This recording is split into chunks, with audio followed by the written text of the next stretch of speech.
शहर के जाने माने रईस हीराचंद और उनकी पत्नी सुजाता की चमचमाती महंगी कार बंगाल की एक पुरानी बस्ती की सुनसान गली में एक बेरौनक से पुराने मकान के बाहर आकर रुकती है। सुजाता, ये तुम मुझे किस जगह लेकर आई हो? ये तो कोई गरीबों की बस्ती लगती है, यहाँ ऐसा क्या है? हीराचंद की कुछ भी समझ में नहीं आ रहा था कि सुजाता उसे ऐसी अजीब सी जगह क्यों लाई है, जिस मकान में दिन में भी अंधेरा दिख रहा था और धुआं उठ रहा था। आप मेरे साथ अंदर चलिए, सब समझ जाएंगे। यहाँ हमारी हर समस्या का समाधान मिलेगा। सुजाता और हीराचंद आशंकित कदमों से उस मकान में दाखिल होते हैं। तभी उन्हें किसी महिला की भारी आवाज सुनाई पड़ती है। चले आओ, चले आओ। हीराचंद ने देखा कि उस मकान के अंदर अंधेरा था। अचानक हीराचंद की निगाह एक कमरे की ओर पड़ी, जिसके अंदर हल्की हल्की सी रोशनी आ रही थी और उस कमरे के अंदर से धुआं उठ रहा था। शायद उस कमरे के अंदर आग जल रही थी। है, ये किसकी आवाज है? यहाँ इतना अंधेरा क्यों है और ये धुआं कैसे उठ रहा है? मेरा तो यहाँ दम घुट रहा है। सुजाता और हीराचंद धीरे धीरे कदमों से उस कमरे के अंदर चले गए। अंदर वाले कमरे में बिखरे बाल वाली एक खूबसूरत सी बूढ़ी औरत सामने जल रही आग में एक मुर्गी की गर्दन काटकर उसका खून गिरा रही थी और मुर्गी का शरीर छटपटा रहा था। ये देखकर सुजाता को उबकाई आने लगी। हीराचंद ने सुजाता की ओर देखकर कहा, तुम ही मुझे यहाँ लेकर आई हो और खुद ही घबरा रही हो। कौन है ये भयानक सी शक्ल वाली औरत और हम यहाँ क्यों आए हैं? अचानक उस औरत ने एक झटके में मुर्गे की गर्दन धड़ से अलग कर दी। ये देखकर सुजाता के मुंह से चीख निकल गई और सेठ हीराचंद भी सहम गया। वो बहुत डरावना नजारा था। ये अघोरा ताई हैं। ये हमें अपनी काली तंत्र विद्या से संतान सुख प्रदान कर सकती हैं। इसलिए मैं आपको यहाँ लेकर आई हूँ। कैसी बात करती हो? जहाँ बड़े से बड़े डॉक्टर सफल नहीं हुए, वहाँ ये मामूली औरत क्या कर लेगी? हीराचंद की बात सुनकर अघोरी ताई ने गुस्से से हीराचंद की ओर देखकर कहा, नादान हीराचंद, काली विद्या में इतनी शक्ति है कि मरे को भी जिंदा कर दे। संतान पैदा कराना कौन सा मुश्किल है? तुम्हें मेरा नाम कैसे पता? क्या तुम सच में हमें संतान सुख दिला सकती हो? तुम जितनी दौलत मांगोगी मिल जाएगी, अगर ये संभव है तो। संतान का नाम सुनते ही हीराचंद की आंखों में चमक आ गई। वह संतान के लिए कुछ भी कर सकता था। तुम लोगों को मुझे एक नवजात शिशु लाकर देना होगा। मैं उस शिशु की बलि चढ़ा दूंगी और फिर वही शिशु तुम्हारे घर में फिर से जन्म लेगा। नवजात शिशु की बलि का नाम सुनते ही सुजाता और हरिचंद डर के मारे सिहर गए, पर उनकी आंखों में उनकी संतान का सपना ज्यादा बड़ा था। वो सब करने को तैयार थे। अघोरा ताई, आप जैसा कहेंगे हम वैसा करेंगे। बस हमें संतान सुख दिला दो। बिना वारिस के हमारी दौलत किस काम की?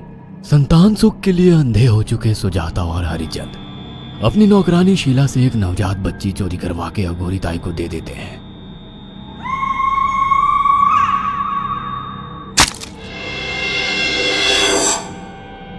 उस शिशु की बलि से सुजाता गर्भवती हो जाती है। देखा आपने अघोरा की तंत्र शक्ति?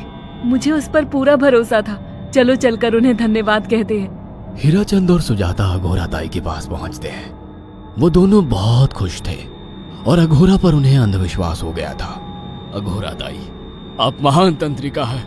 आपने वो चमत्कार कर दिखाया जो बड़े बड़े डॉक्टर नहीं कर सके। ये काली विद्या है बेटा। अगर तुम दोनों चाहो तो मैं इस विद्या से तुम दोनों को हमेशा के लिए जवान बना सकती हूँ। क्या सच में ऐसा संभव है? हाँ बिल्कुल, पर इसके लिए तुम्हें जवान लड़के और लड़कियों की बलि चढ़ानी होगी। तुम उन्हें यहाँ तक लाओ, बाकी मैं देख लूंगी। जवान रहने की लालच में अंधे सुजाता और हरिचंद एक अनाथ आश्रमों से हर रोज एक लड़की या लड़के को गोद लेने के बहाने अघोरी के पास बलि चढ़ाने ले जाने लगे। और एक दिन अघोरी ताई ने हीराचंद और सुजाता से इंसानी मांस खाने को कहा। पूरी तरह से इंसान से हैवान बन चुके अब वो दोनों इंसानी मांस खाने के लिए तैयार भी हो गए। ये गर्म खून और मांस खाकर तुम लोगों की उम्र भी बढ़ जाएगी। खाओ इसे। हाँ, सच में ये इंसानी मांस बड़ा स्वादिष्ट है। अघोरा ने अपनी बातों में फंसाकर सुजाता और हरिचंद को नरभक्षी बना दिया था। वो तीनों हर दिन बलि चढ़ाकर खून पीकर मांस खाने लगे। नौकरानी शीला भी नए शिकार लाने में उनकी मदद करती थी, मगर एक दिन शीला को शिकार नहीं मिला। मेम साहब, आज एक भी शिकार हाथ नहीं लगा और मैं बहुत थक गई हूँ और घर जाकर थोड़ा आराम करना चाहती हूँ। कोई बात नहीं शीला, एक छोटा सा काम है, तुम हमारे साथ चलो, लौटते में हम तुम्हें घर छोड़ देंगे। जी मेम साहब। शीला नहीं जानती थी कि शिकार नहीं मिलने से सुजाता और हरिचंद अंदर से बौखला गए थे और उनके दिमाग में एक शैतानी चाल चल रही थी। सुजाता, ये बेहोशी की दवा है। शीला के कार में बैठते ही तुम उसे सुंघा देना। आज हमें इसी की बलि देनी होगी। इसने हमारे यहाँ का बहुत खाना खाया, अब हम लोग इसे खाएंगे। वैसे भी ये आगे चल के हमारे लिए खतरा बन सकती थी। कार में बैठते ही सुजाता शीला को बेहोश कर देती है और वो लोग सीधे अघोरी ताई के यहाँ पहुंच जाते हैं, जहाँ अघोरी ताई शीला की बलि चढ़ा देती है और तीनों मिलकर उसे नोच कर खाते हैं।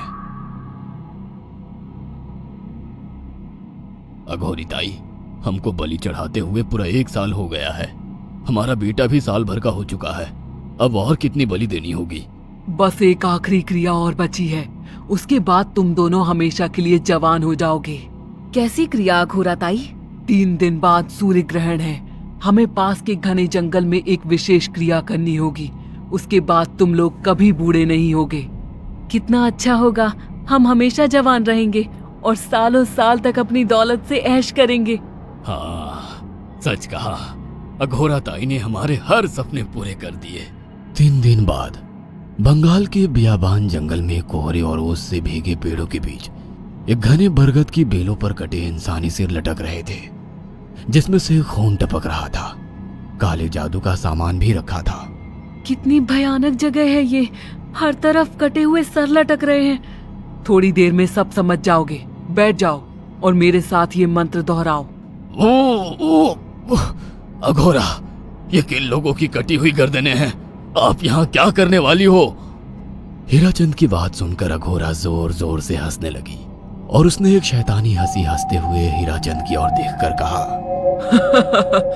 तुम जैसे ही लोगों ने अपनी इच्छाओं को पूरा करने के लिए इन लोगों की बलि चढ़वाई है और फायदा उठाया है।